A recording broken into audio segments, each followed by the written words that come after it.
TGH going into 4-3 there for a second. Alright, looks like they've started.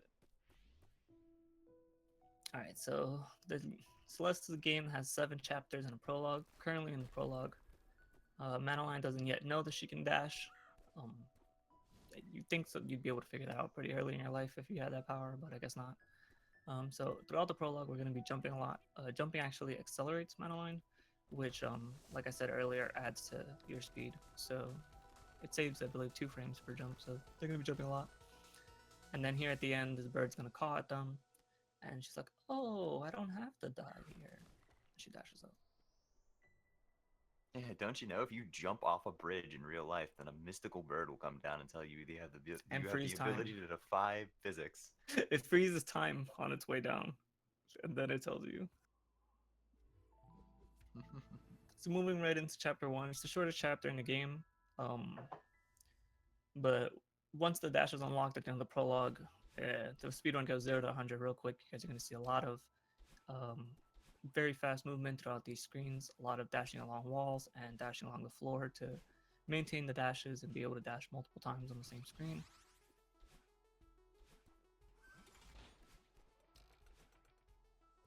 The speedrun normally uses in-game time because different PCs handle the game differently, and the in-game time is actually tied to your frame counter. So I believe YP's computer is a little on the weaker end, so his game might just run a little bit slower. So we'll keep an eye on the in-game time to see how he's doing. Yep, thankfully the developers of this game actually coded their in-game timer properly, unlike a lot of other games where it's inaccurate. Teej using a strat in that room before the spike jump, and then the spike jump here. Nice. That strat in that previous room, the one YP is about to enter here, is actually a strat that we all got from YP, where we do a wall bounce on and then climb up the side of that. So, you know, YP is definitely a very like top tier runner that uses really good strats. Yep, something to make note of is what YP did there just right now. He did something called a neutral wall jump. By not holding any directions when you wall kick, and then as soon as you leave the wall, by holding back towards the wall, you can actually climb the wall without taking any stamina away.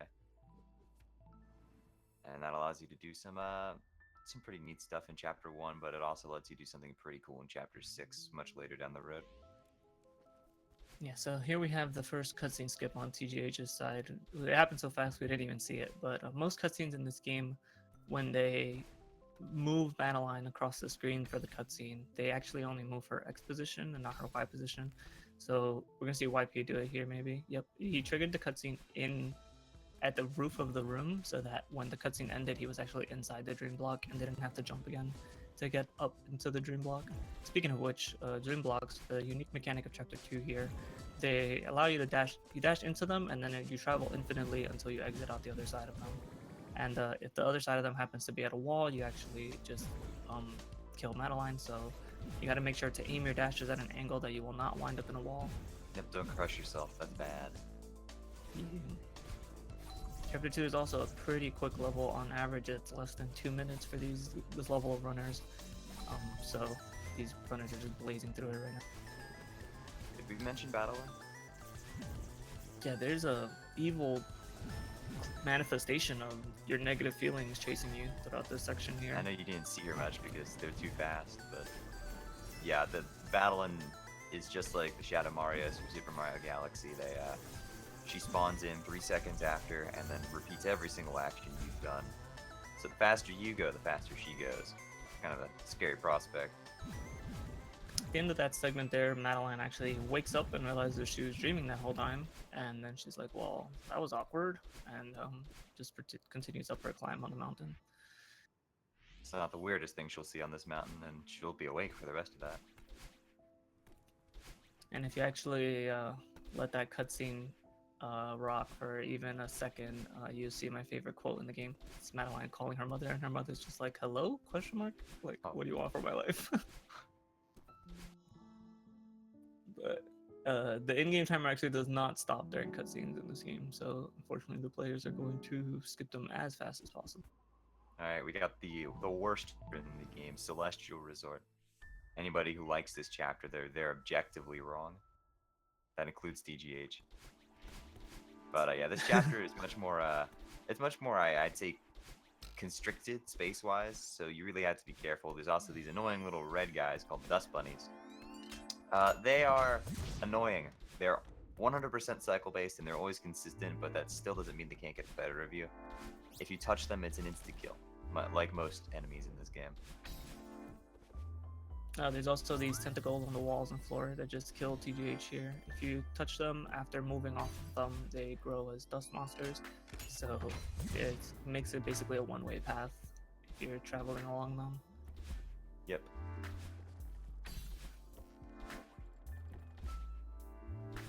Gotta flip these key switches here. But that's easy for TGH. He can probably do it with his eyes closed. A lot of people dislike Chapter 3 because it gets much darker because it's bad compared to the other chapters.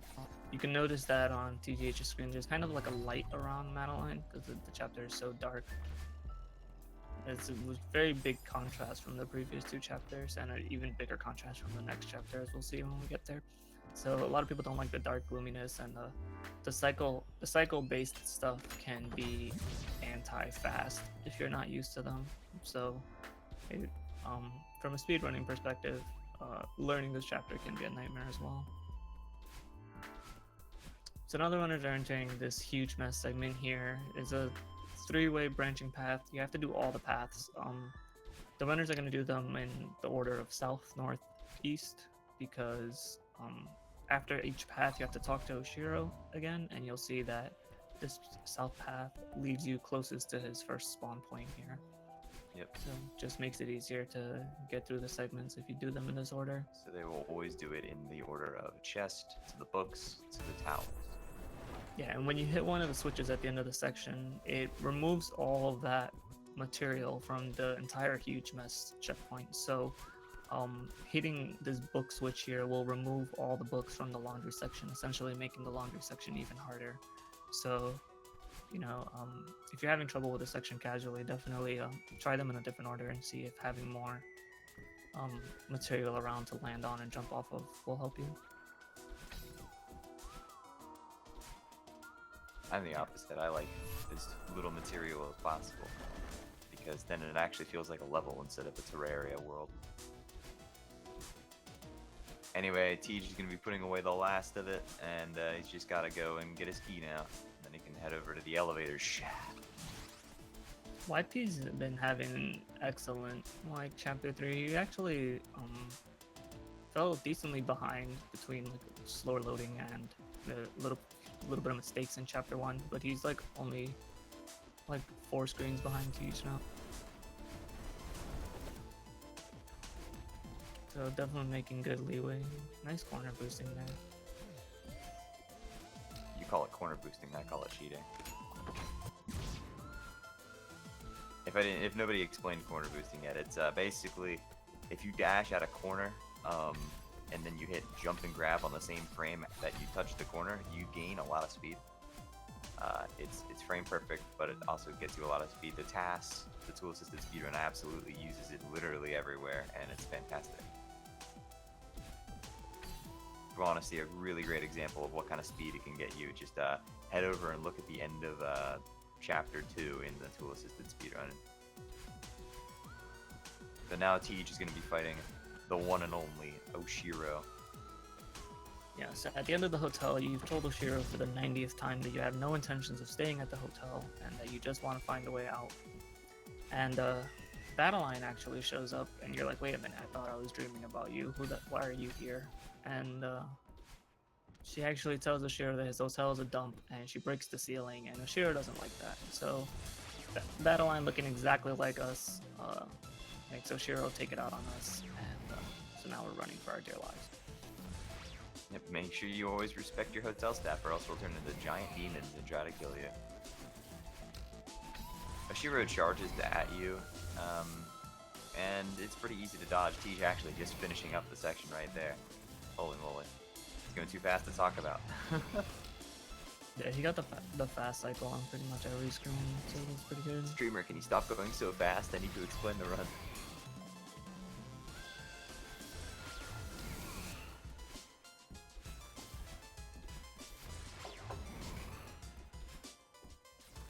Oh.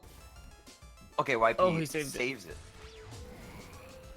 And then with the crouch on the Roshiro, Oof. just to make sure. That could be the problem with cycle-based rooms.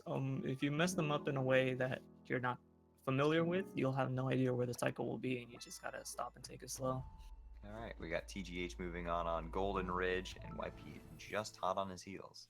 So if you were wondering if I was exaggerating about how bright Chapter 4 is, here you are. Isn't it so beautiful? Look at all the purple. Chapter 4 introduces wind, clouds, bubbles. Bad mechanic, you name it, it's here. TJ's making very quick work of the first checkpoint, though. The best chapter in this game. Anything in a video game that's purple automatically makes it the best. Hey. Might be having another slight stumble there, but getting through. TJ going for apparently some sort of newfangled strat that I haven't seen yet. Nah, he didn't go for it. Oh, he just goes for the normal one, okay. Nice auto-scroller skip from him. Let's watch what YP does.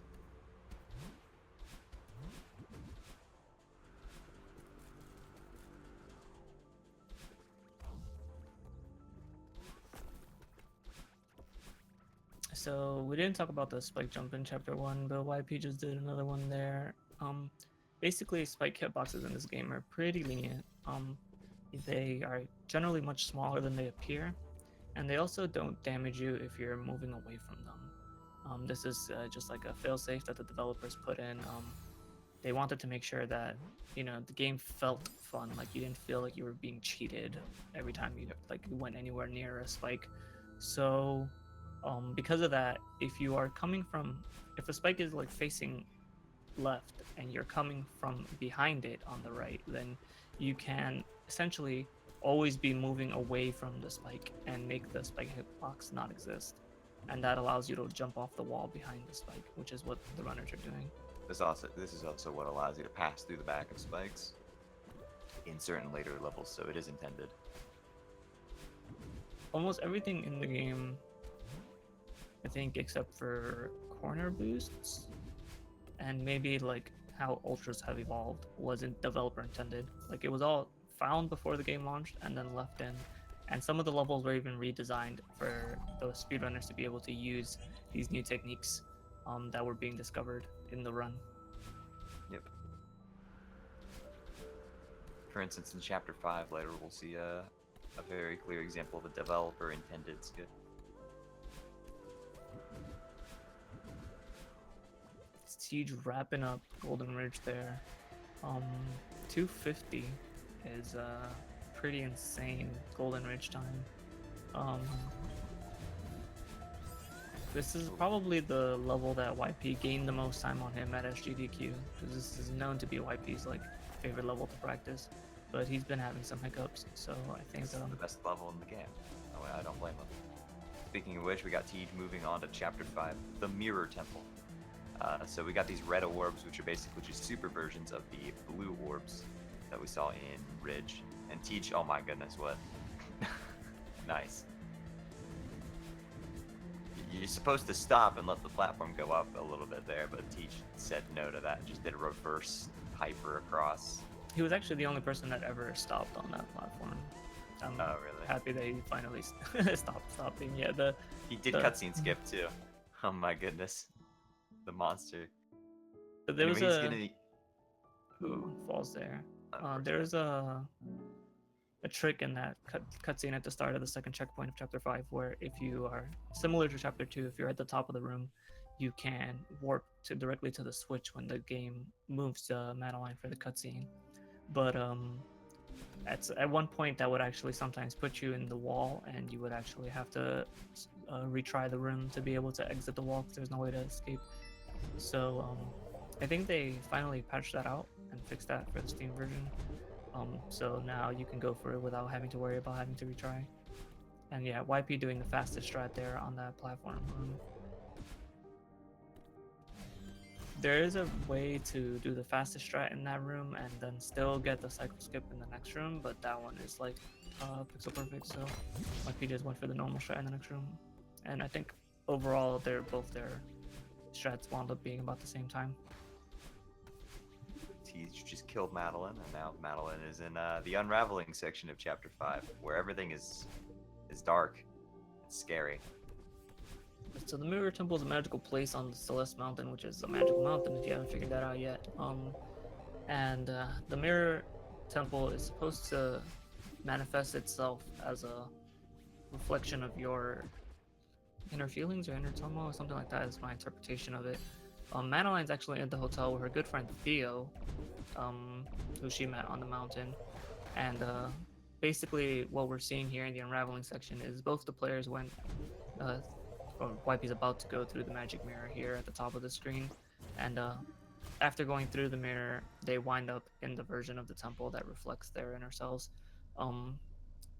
It's up to debate what parts are reflecting Theo and what parts are reflecting Madeline.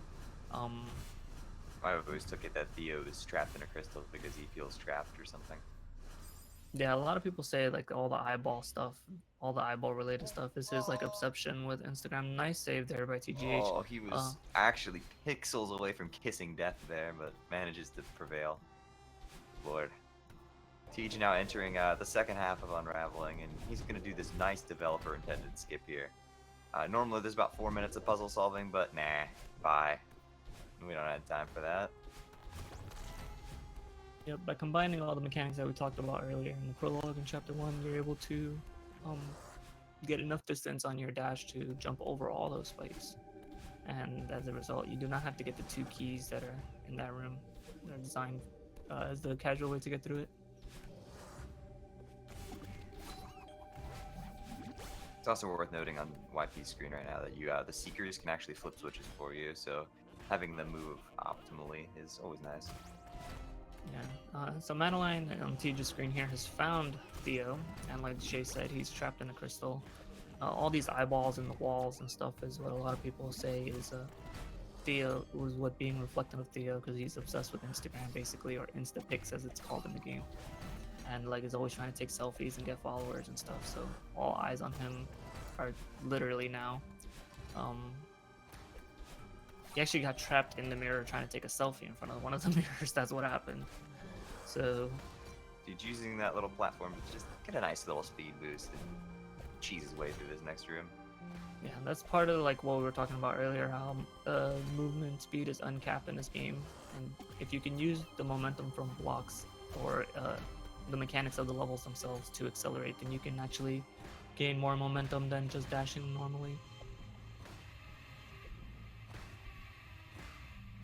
It's also worth noting that you can't actually dash while you're holding Theo. You have to, basically, the way you move around with him the default way is just to throw him and then hyper dash, jump, and then re-grab. Yeah, luckily Theo maintains your momentum when you grab him, so throwing him and then dashing into him to pick him up is a good way to move through the screen pretty quickly. TJ entering Chapter 6 now. We got our introduction to a cool little power-up, the Feather. You say cool, I say remove it from the game, please. I think it's great. TJ's gonna go for a skip here on his side relatively shortly. This is called Lake Skip. It's a 3-pixel window and it gets it first try. Very nice. It's actually pretty consistent. Like everything in Celeste, because there's absolutely zero RNG in this game. There's not a single thing in this game that's random. Because of that, every strat is pretty consistent. It just depends like how much you want to practice it, based on like how much time it saves you. So that's why I think that's part of the reason why the game is being so well received by the speedrun community and has so many active runners on speedrun.com. It's mainly because like you can pick and choose what to do and then practice it and make it.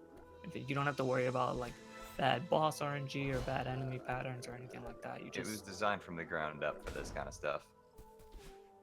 And thankfully with that in mind, there's no RNG, unlike, you know, other very popular speed games, they still do have RNG. I mean,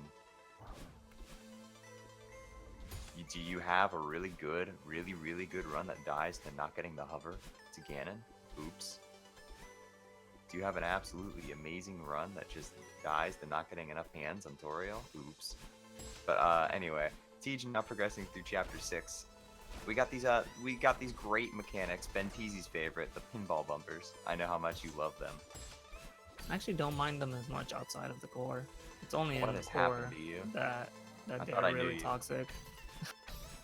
YP getting his leg skip, so that's not actually a trick that was kind of new to him at SGDQ and gave him a little bit of trouble. But T just almost a checkpoint and a half ahead of him now, so kind of pulling away a little bit here. He's gonna need some mistakes on TGH's end for him to catch up. There seems to be a pattern with the Celeste community and certain skips where it seems like it's the most impossible thing ever. Nobody will ever go for it in a run. Then somebody goes for it in a run and realizes, wait, this actually isn't that hard. And then they just move on to the next thing. Well, leg skip in particular was made easier by the patch. By a patch, yeah. There was a So- patch for this game that made it easier to wall bounce. Yeah. Because It used to be a 1 pixel window. Like there was only 1 pixel on the entire wall that you could both I think the bounce off the reasoning- wall and not die. the reasoning behind it was that wall bouncing is required in some of the later levels. Yeah, they So they wanted don't to want it make to be- wall bouncing a little bit more lenient for people on their casual playthroughs, specifically for some of the B sides and C sides. Of course, when they where announced they're the required. patch, there was obviously people going to complain about it, but I think they're wrong. It's more consistency is always good. Anyway, I think the game is hard enough. It doesn't need to be pixel perfect anywhere. Siege is going to take Kevin here, and he's just going to do a really nifty dash off of him, just fly into the next room, right into the battle and fight. For those of you who are subscribed to Deej on Twitch, there's a certain emote that you might want to put in the chat right about now. Not gonna name any names. There's a battle line at the end of chapter 6. She's tired of you. She knocked you off the mountain. She's trying to reiterate to you that you're not a mountain climber. She's basically all the negativity inside of Madeline, like pent up and exploding out of her. And Madeline's like, no, we're gonna deal with this right now. You're not gonna stop me anymore. And so, how do you always deal with your feelings in real life? Well, you run into them with your face.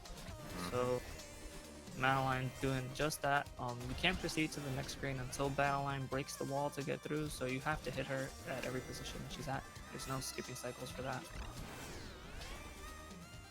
TGH is making pretty quick work of this fight though. This fight is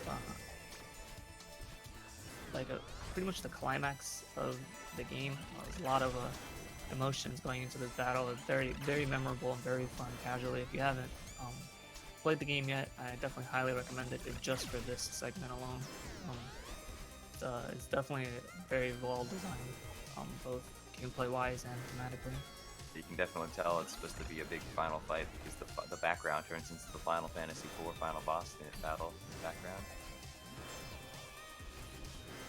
You would think with all the Final Fantasy IV animations I've been doing lately that I would recognize that, but I don't even notice that. Oh, it is! I've never noticed that before you mentioned it just now. I'm not complaining, and I love that. I love it. It's so good looking. Anyway, Tej is just beating Battlin at record pace here, just breakneck speed. Battlin can't even land a hit on him. This is just yikes. Yeah, I expect both players to have a deathless battle line. You had to. You said it, and now it's not going to happen. I'm not even gonna take responsibility for that. I'm not gonna do it. He sabotaged me. He The sabotaged final me. room of battle in here, where you have to just take these feathers and go through a pretty long hallway while dodging these lasers with grace and style. Most importantly, a funny face. And that is going to be the end of the battle and fight. Tej now just has to go talk to her, and now we level up. And now we got 2 dashes and pink hair. There's another life lesson for you guys out there. When you face your feelings and learn to accept them, you level up IRL. And this one's actually true. Except, you know, I wish that my level ups let me defy physics. That'd be cool. Well, I wasn't talking about that part. I didn't mention that. You mentioned that. And Tej getting, I actually can't see the timer. What is that? It's a 551. Oof, that's really good. For reference, like, I think that's like 2 or 3 seconds off the world record for the level itself. So that's an insane chapter 6. That it is. Anyway, Tej is going to be making his way to the finale of the game, the last chapter, Summit. And in Summit, it's basically just a retread through the 5 original chapters and then one final little platforming chest at the end. But this time, you've got 2 dashes. Summit is bar none the longest chapter in the game. It is about 9 minutes for TGH on average, and you know, he just beat Reflection in less than 6, so it's nearly double the length of the previous longest chapter. It's more than 25% of the entire run, just like this one level. So it's definitely great music. Sit back and enjoy it. A lot of tech, especially with the 2 dashes. Might be making his way through Battlin's final corridor.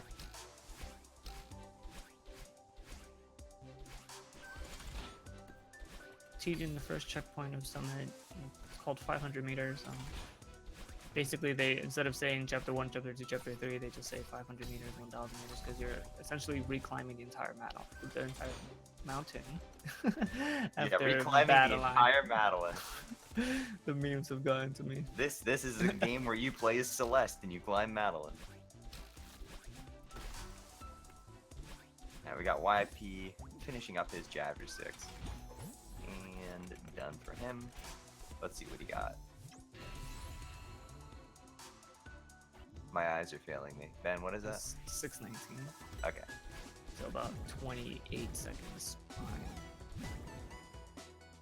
Chapter 6 is a pretty big hurdle. Like, I would say it's probably the second most important chapter to practice a lot after Summit.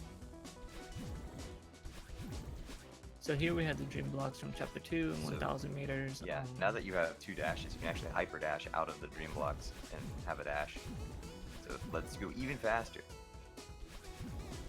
You'll see Teach doing that a lot.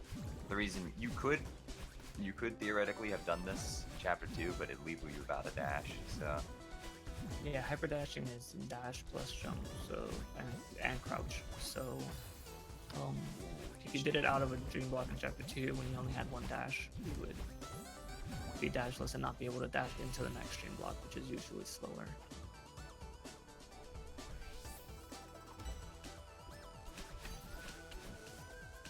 Alright, Teach entering the chapter 3 section of Summit. This right here I consider to be the hardest, probably the hardest part of this game.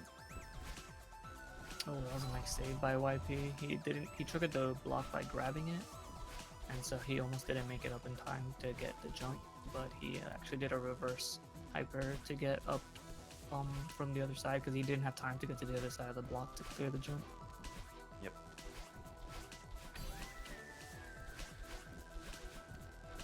And Tej going through a room with the most obvious use of ultra dashes. Rankers.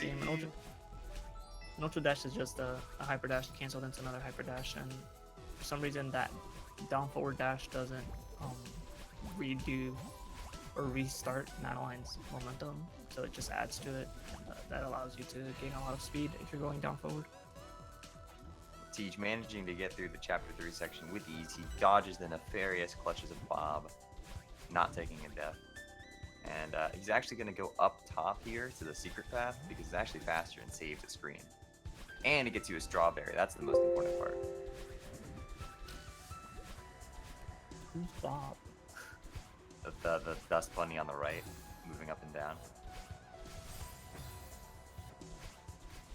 This room sucks. When did you see his ID? So this is the return of snowballs from chapter 4. Yeah. It's a much longer room, so it's very time consuming to die in that room. Skipping another auto scroller here. There's only one auto scroller, I believe, that we wait for in the whole game at 2DH's level of play. And it was the second one in chapter 4. He's gonna skip this one too here at the end. Not the whole thing, but he is gonna skip a little bit of waiting by doing 2 wall bounces there. Continuing up. Just gonna make effortlessly going through this room with the wind. This room here can be just a little scary, but Teach is gonna make it through. Pay attention on YP screen here and see if he does the ultras as well. Yep. Does have to retry. And it's YP just doesn't want me to call attention to his screen at all, is what it is. He wants me to focus on Teach. It is a thing that is real. I'm trying to be unbiased, and every time I'm like, yo, look at YP. dead. And I'm YP about sorry, to enter the YP. most important room, Franker Z. I say that Doesn't because of the mean dust bunnies. anything. They look like a dog. It actually took me until like I was commentating for another race in the tournament, and that's what was I literally If saw it it for the took you first that time. long, it's not that. Oh no, YP Yes. taking a death to Bob's brother. Unfortunate. TGH gonna do some neutral wall jumps here past the spikes. There's actually just enough space on those walls to jump off of them. He's Yep. not actually doing his spike jumps there, since you're not moving away from the walls. You actually don't press any directions at all for that trick. Which And is TGH is coming up to one of the most important skips in the entire game that saved a gargantuan amount of time, a whole second and a half. This is door skip. And of course he is going to go for it. And he nails it easily. God Gamer himself gets door skip. In all seriousness, the door skip is just kind of a meme because, I don't know, there was a long argument about whether it should be used in a run for a while, if it was too risky to go for, and then it just became a thing. I don't It understand. wasn't really an argument. It was actually these two runners on screen right now that were adamantly against it. And Yeah. everybody else saying, yeah, you should do it. It's easy. And they're like, no, you guys have And never then- been on world record pace. There's And no then way to Teach go does for it that. in a world record, and it's And then they sucked it up and started doing it. they got realized good. They were wrong. Look, you either die with a lot of swag or live long enough to see yourself doing the safe strats. So I'm not actually going to commentate anything TGH is doing. I'm actually going to just watch it on the actual stream because I can see it there. And I want to see the win. What? It's too blurry on my screen on the commentary stream here for me. Yeah, wind, the downdraft sort of obliterates Wind in general encoders. messes with, yeah, the frame rate of the So touching stream. that purple orb there is actually going to turn the downdraft into an updraft, and now you're in low gravity. So somehow they managed to get low grav in this game, in a game that's on Earth on a mountain. Okay. Yeah, updraft is just a Mega Man water level. That's all it is. It's a Mega Man water level in disguise, and I hate it. Because I hate all water levels on principle. I always thought the Mega Man water levels were okay because they don't slow you down.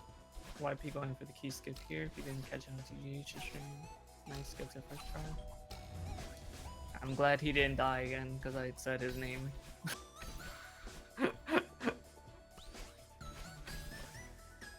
If these And, guys ever rematch at a GDQ, I'm not allowed to be on the couch. Nope. Teach just gliding through Summit right now. He's determined. And now YP is coming up the door skip. He's gonna go for it as well. Oh, and unfortunately takes a death. But he's going for it again. And gets it easily. First try. So this is very close to being world record pace for TGH. It's gonna be within 3 to 4 seconds. Either way, like he can get it or not get it. If he gets world record in a marathon, I'm done with him.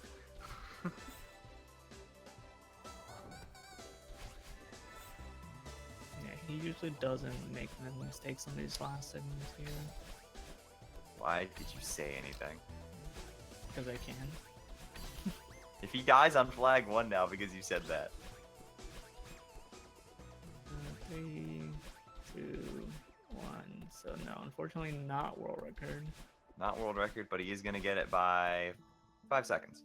Yeah, That is a insane. 30-38 from him, which is just, I mean, that is actually disgusting. That is bananas. That is It's a minute absolutely- and like 10 seconds faster than YP's personal best. Like, yeah, that's just bullying at this point. yeah, goodness. GG's to TGH. Really showing that he's not slowing down after the GDQ race and the constant world records. He's like constantly practicing and looking to improve, and he's gonna make sure that if anybody in the top 5 is trying to challenge him, they have a bit of a mountain to climb if they're trying to win the tournament.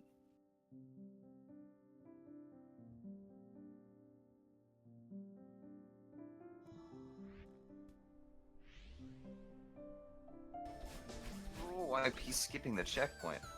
Very, very risky thing for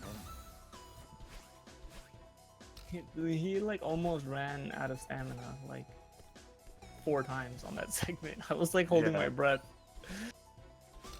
Remember, you can't say his name, otherwise he'll die. I'm actually just looking away from the stream right now. Like, come on, YP, just finish. Oh, I said his name. He died on the stream. He had already died on our end, but he died on the stream when I said his name. It's like no matter where I'm looking.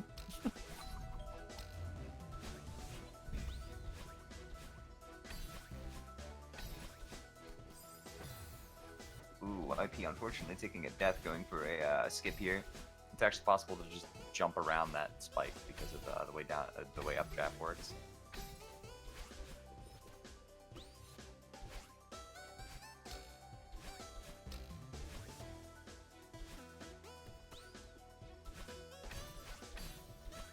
If you're looking for a style to emulate, if you're gonna pick up this game, TGH has a style where he learns rooms like from start to finish, basically, and he never improvises the rooms. And because there's no RNG in this game, that kind of style of play really helps.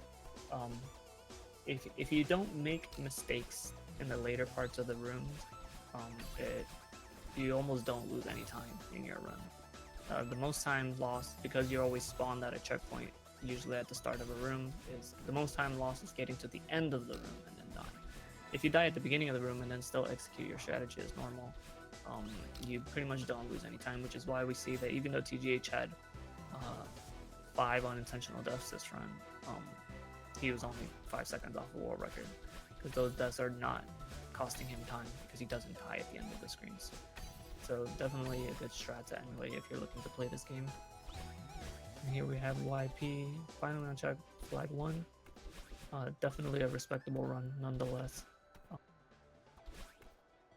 Oh, took a little bit of a YP? pause there. What? Is this controller not working? I think it's because you said his name.